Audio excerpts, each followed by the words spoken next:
മഹാലക്ഷ്മി സീരിയലിൻ്റെ പുതിയൊരു എപ്പിസോഡിൻ്റെ promo review വിശേഷങ്ങളിലേക്ക് എല്ലാവർക്കും സ്വാഗതം.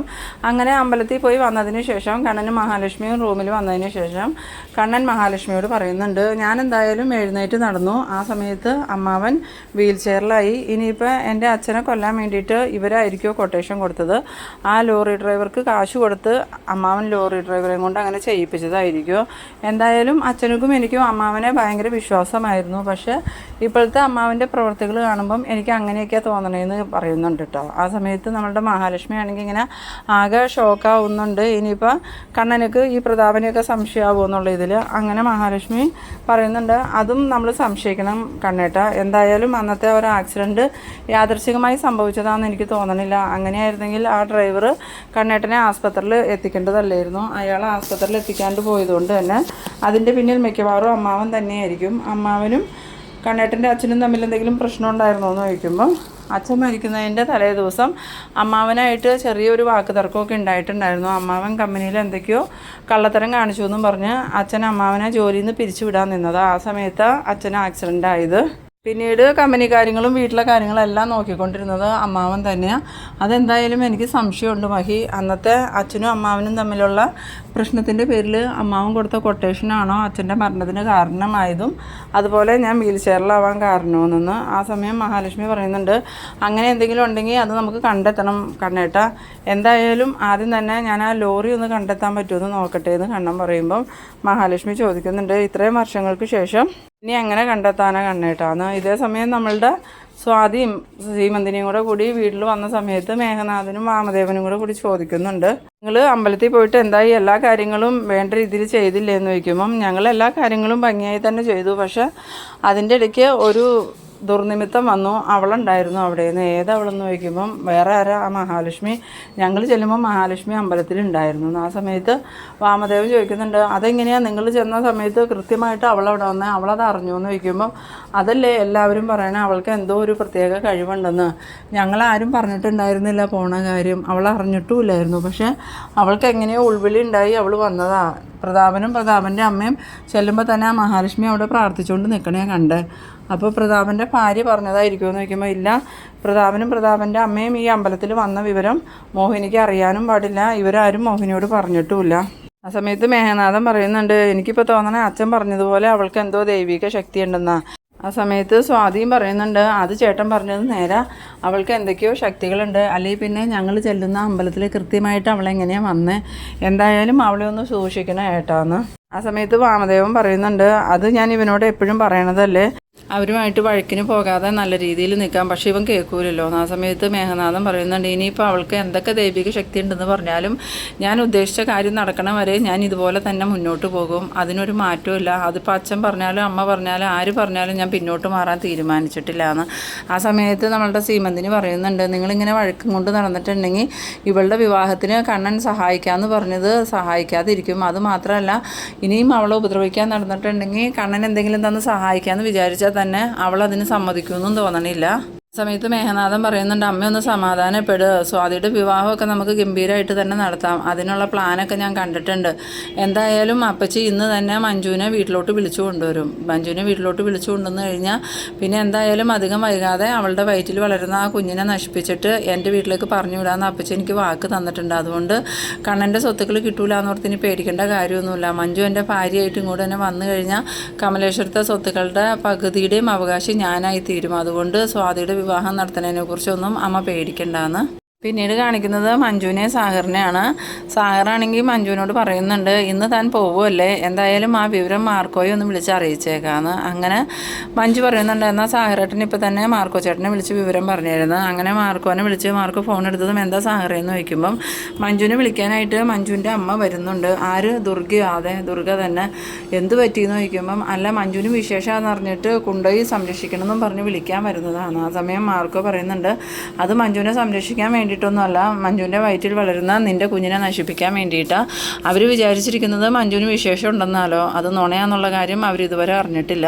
അപ്പോൾ എന്താ ചെയ്യേണ്ടത് മാർക്കോ, മഞ്ജുവിനെ വിടണ്ടേന്ന് ചോദിക്കുമ്പോൾ മഞ്ജു പോയിക്കോട്ടെ, മഞ്ജുവിൻ്റെ കുഞ്ഞിനെ നശിപ്പിക്കാനല്ലേ അവർ കൊണ്ടുപോകണത്. അതിന് മഞ്ജുവിന് കുഞ്ഞൊന്നുമില്ലല്ലോ, അതുകൊണ്ട് ഒരു പ്രശ്നമില്ല. പിന്നെ അത് മാത്രമല്ല, അവിടെ കണ്ണൻ സാറും മഹാലക്ഷ്മി ഉള്ളതുകൊണ്ട് മഞ്ജുവിനൊരു ആപത്തും സംഭവിക്കില്ല, നീ ധൈര്യമായിട്ട് വിട്ടോന്ന്. അങ്ങനെ അവർ സംസാരിച്ച് നിൽക്കുന്ന സമയത്താണ് വണ്ടിയുടെ ഒച്ച കേൾക്കണത്. അന്നേരം സാഗർ പറയുന്നുണ്ട്, അമ്മ വന്നെന്ന് തോന്നുന്നു, എന്തായാലും ഞാൻ ഫോൺ വയ്ക്കുവാന്നും പറഞ്ഞ് ഫോൺ വയ്ക്കുന്നുണ്ട്. പിന്നീട് മഞ്ജു വെളിയിലേക്ക് പോയി നോക്കിയിട്ട് സാഗരേട്ട അമ്മ വന്നു, എന്നാൽ ഞാൻ ഇറങ്ങിക്കോട്ടെ എന്ന് ചോദിക്കുമ്പോൾ അതിനെന്താ മഞ്ജു, നീ ധൈര്യമായിട്ട് പോയിട്ട് പോരെ, 2 ദിവസം നിന്നിട്ട് തിരിച്ചു വന്നോട്ടോ, എന്തായാലും അധികം ദിവസമൊന്നും നിൽക്കണ്ട. പിന്നെ നിന്നെ അങ്ങോട്ട് വിടാൻ എനിക്ക് ഇഷ്ടമുണ്ടായിട്ടൊന്നും അല്ല, എന്തായാലും നിൻ്റെ അമ്മയല്ലേ വിളിക്കണത്. അതുമാത്രമല്ല അവിടെ കണ്ണൻ സാറും മഹാലക്ഷ്മിയും ഉള്ളതുകൊണ്ട് തന്നെ നിന്നെ അവർക്കൊന്നും ചെയ്യാനും പറ്റില്ല. ആ സമയത്ത് മഞ്ജു പറയുന്നുണ്ട്, എൻ്റെ അമ്മേനെ എനിക്ക് അങ്ങനെ വിശ്വാസം ഉണ്ടായിട്ടൊന്നുമല്ല, എൻ്റെ ഏട്ടനും ഏടത്തെയും അവിടെ ഉണ്ടെന്നുള്ള വിശ്വാസത്തിലാണ് ഞാൻ പോണത്. അതുമാത്രമല്ല ഇപ്പം അമ്മ എന്നെ വിളിച്ചുകൊണ്ടുപോകണം, എൻ്റെ ലക്ഷ്യം തന്നെ എൻ്റെ വയറ്റിലൊരു കുഞ്ഞുണ്ടെന്ന് അറിഞ്ഞിട്ട് അതിനെ നശിപ്പിക്കാൻ വേണ്ടിയിട്ടാണ്, അല്ലാതെ അതിനെ സംരക്ഷിക്കാൻ വേണ്ടിയിട്ടൊന്നുമല്ല. എന്നിട്ട് വേണം അമ്മയ്ക്ക് എന്നെ മേഘൻ്റെ ജീവിതത്തിലേക്ക് എന്നെ തിരിച്ചുവിടാൻ. അമ്മയുടെ മനസ്സിലിരിപ്പൊക്കെ എനിക്ക് മനസ്സിലാവുമെന്ന്. അങ്ങനെ മഞ്ജു സാഗറിനോട് പറഞ്ഞുകൊണ്ട് ഇറങ്ങുന്ന സമയത്ത് ദുർഗ വന്നിട്ട് പറയുന്നുണ്ട്, നിന്നോട് എനിക്ക് ദേഷ്യമൊക്കെ ഉണ്ടായിരുന്നു, എന്നാലും നിൻ്റെ കാര്യത്തിൽ എനിക്ക് എപ്പോഴും സങ്കടം മാത്രമേ ഉണ്ടായുള്ളൂ. ഇപ്പോഴാണ് എനിക്കൊരു സമാധാനമായത്. എന്തായാലും നീ ഒരു കുഞ്ഞിൻ്റെ അമ്മയാവാൻ പോവല്ലേ, ഈ സമയത്ത് നിന്നോട് ഞാൻ ദേഷ്യം കാണിക്കുന്നത് ശരിയല്ല, അതുകൊണ്ടാണ് നിന്നെ വിളിച്ച് വീട്ടിലേക്ക് കൊണ്ടുപോകാമെന്ന് തീരുമാനിച്ചത്. ആ സമയത്ത് മഞ്ജു ചോദിക്കുന്നുണ്ട്, ഉണ്ണിയേട്ടനും കരുണേടത്തെയും സമ്മതിച്ചോ എന്ന് ചോദിക്കുമ്പം അതിന് എനിക്ക് അവരുടെ സമ്മതത്തിൻ്റെ ഒന്നും ആവശ്യമില്ല, അല്ലെങ്കിൽ തന്നെ അത് അവരുടെ വീടൊന്നുമല്ലല്ലോ, കണ്ണൻ്റെ മഹാലക്ഷ്മിയുടെ വീടല്ലേ, അപ്പോൾ പിന്നെ കണ്ണൻ്റെ മഹാലക്ഷ്മിയുടെ ഇഷ്ടമല്ലേ അവിടെ നടക്കുകയുള്ളൂ. എന്തായാലും നീ അങ്ങോട്ട് ചെല്ലണേന് അവർ എതിർപ്പൊന്നും പറയില്ല എന്ന്. ആ സമയത്ത് മഞ്ജു പറയുന്നുണ്ട്, അതെനിക്കറിയാം, എൻ്റെ കണ്ണേട്ടനും ഏടത്തെയും ഒരിക്കലും എന്നെ കൈവിടില്ല, ഉണ്ണിയേട്ടനും കരുണേടത്തെയും അങ്ങനെയല്ല, അവർ സ്വത്തിന് വേണ്ടി മാത്രമാണ് ജീവിക്കണേന്ന്. ആ സമയത്ത് ഇങ്ങനെ ഈ ദുർഗ മനസ്സിൽ ഓർക്കുന്നുണ്ട്, നിന്നെ ഞാൻ സന്തോഷിപ്പിക്കാൻ കൊണ്ടുപോകണമെന്നും അല്ലടി, അവൻ്റെ കുഞ്ഞ് ഒരിക്കലും കമലേശ്വരത്തെ സ്വത്തിൻ്റെ അവകാശി ആവരുത്, അതുകൊണ്ട് ആ കുഞ്ഞിനെ ഇല്ലാണ്ടാക്കാൻ വേണ്ടിയാണ് ഞാൻ നിന്നെ ഇപ്പോൾ വിളിച്ചുകൊണ്ടുപോകണമെന്ന് ഇങ്ങനെ മനസ്സിൽ ചിന്തിക്കുന്നുണ്ട്. ആ സമയത്ത് മഞ്ജുവിന് ദുർഗയുടെ മുഖഭാവം കാണുമ്പോൾ തന്നെ മനസ്സിലാവുന്നുണ്ട്, ശരിക്കും ഈ കുഞ്ഞിനെ കളയാൻ വേണ്ടിയിട്ടാണ് അമ്മ കൊണ്ടുപോകണേന്നുള്ള കാര്യമൊക്കെ.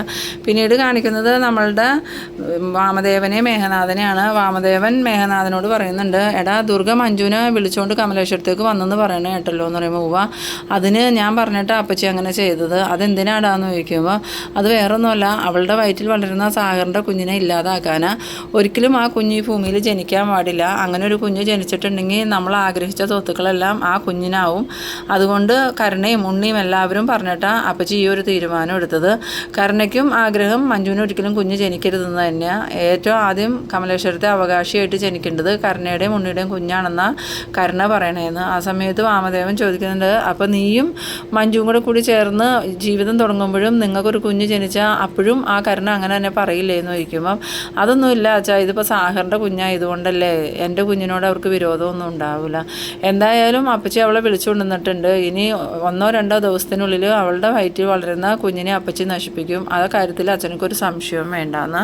പിന്നീട് കാണിക്കുന്നത് നമ്മളുടെ കണ്ണനെ മഹാലക്ഷ്മിനെയാണ്. കണ്ണൻ മഹാലക്ഷ്മിയോട് പറയുന്നുണ്ട്, എന്നാലും എൻ്റെ രണ്ടാനമ്മ ഒരിക്കലും മഞ്ജുവിനെ ഇങ്ങനെ തിരിച്ചു വിളിച്ചുകൊണ്ടിരുമെന്ന് ഞാൻ വിചാരിച്ചില്ല എന്ന് പറയുമ്പോൾ മഹാലക്ഷ്മി പറയുന്നുണ്ട്, അതിപ്പോൾ മഞ്ജുവിനോടുള്ള സ്നേഹം കൊണ്ടാണോ അതോ സാഗറിൻ്റെ കുഞ്ഞ് മഞ്ജുവിന് ജനിക്കണ്ടെന്നുള്ള തീരുമാനം കൊണ്ടാണോ എന്ന് നമുക്ക് അറിയില്ലല്ലോ കണ്ണേട്ടാന്ന് പറയുമ്പോൾ ആ സമയത്ത് കണ്ണൻ്റെ ഫോൺ റിങ് ആവുന്നുണ്ട്. ഫോൺ എടുത്ത് നോക്കിയത് മാർക്കോയാലോ വിളിക്കണേന്നും പറഞ്ഞ് കണ്ണൻ ഫോൺ അറ്റൻഡ് ചെയ്തിട്ട് എന്താ മാർക്കോ എന്ന് ചോദിക്കുമ്പോൾ കണ്ണൻ സാർ അറിഞ്ഞില്ലേ, കണ്ണൻ സാറിൻ്റെ രണ്ടാനമ്മ സാഗറിൻ്റെ വീട്ടിൽ നിന്ന് മഞ്ജുവിനെ വിളിച്ച് കമലേശ്വരത്തേക്ക് പോന്നിട്ടുണ്ടെന്ന് പറയുന്നു. ആ സമയം കണ്ണൻ പറഞ്ഞു, ഉവ്വ ഞങ്ങൾ അറിഞ്ഞിരുന്നു, അത് വേറെ ഒന്നിനല്ല കണ്ണൻ സാറേ, ആ ദുർഗ മഞ്ജുവിൻ്റെ വയറ്റിൽ വളരുന്ന സാഗറിൻ്റെ കുഞ്ഞിനെ നശിപ്പിക്കാൻ വേണ്ടിയിട്ടാണ് കൊണ്ടുപോയേക്കണേ.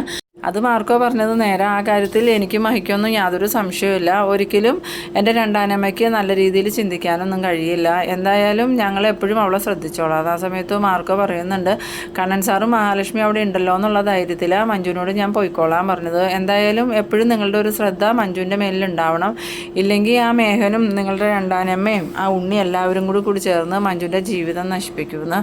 ആ സമയത്ത് കണ്ണൻ പറയുന്നുണ്ട്, അത് ഒരിക്കലും ഞങ്ങൾ അനുവദിക്കില്ല മാർക്കോന്ന്. സമയത്താണ് നമ്മളുടെ ദുർഗയും മഞ്ജുവും കൂടി കമലേശ്വരത്തേക്ക് വന്ന് ഇറങ്ങുന്നത്. വണ്ടിയുടെ സൗണ്ട് കേട്ടതും മഹാലക്ഷ്മി കണ്ണനോട് പറയുന്നുണ്ട്, അമ്മയും മഞ്ജുവും വന്നെന്ന് തോന്നണമെന്ന്. അങ്ങനെ അവർ രണ്ടുപേരും റൂമിൽ നിന്ന് വെളിയിലേക്ക് ഇറങ്ങി വരുന്ന സമയത്ത് മഞ്ജുവും ദുർഗയും കൂടി അകത്തേക്ക് വരുന്നുണ്ട്.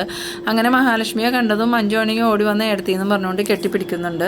ആ സമയത്ത് അവരുടെ ആ സ്നേഹപ്രകടനം കണ്ടിട്ട് കരുണയ്ക്കാണെങ്കിൽ ഒട്ടും ഇഷ്ടമാവണില്ല, അതുപോലെ ദുർഗയ്ക്കും അതൊട്ടും ഇഷ്ടമാകണില്ല.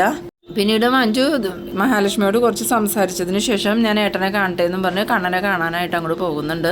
പുറകെ മഹാലക്ഷ്മിയും പോകുന്നുണ്ട്. ആ സമയത്ത് കരുണ ദുർഗയോട് പറയുന്നുണ്ട്, ഇപ്പം അമ്മ കണ്ടില്ലേ, ആ മഹാലക്ഷ്മിക്കും കണ്ണനും മഞ്ജുവിനോട് നല്ല സ്നേഹം, അതുകൊണ്ട് തന്നെ അവൾക്ക് ജനിക്കണ കുഞ്ഞിനെയും അവരുടെ കുഞ്ഞായിട്ട് അംഗീകരിക്കും. അതുകൊണ്ട് എത്രയും പെട്ടെന്ന് ആ കുഞ്ഞിനെ ഇല്ലാണ്ടാക്കണം, ഇല്ലെങ്കിൽ കമലേശ്വരത്തെ സ്വത്തുക്കളുടെ എല്ലാ അവകാശി സാഗറിൻ്റെ കുഞ്ഞായിരിക്കുമെന്ന്. അത് കേട്ടതും ദുർഗ പറയുന്നുണ്ട്, ഇപ്പോൾ കണ്ണനും മഹാലക്ഷ്മിക്കും അവളോട് സ്നേഹം ഉള്ളതുകൊണ്ട് തന്നെ അവളുടെ കുഞ്ഞിനെ നശിപ്പിച്ച് കളയണം എന്നുള്ള ആ ഒരു തീരുമാനത്തിൽ തന്നെ ഞാൻ എത്തിയത്.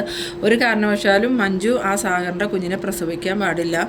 ഇവിടുത്തെ സ്വത്തിൻ്റെ അവകാശിയായിട്ട് വരേണ്ടത് എൻ്റെ ഉണ്ണിയുടെ കുഞ്ഞുങ്ങളാണ്.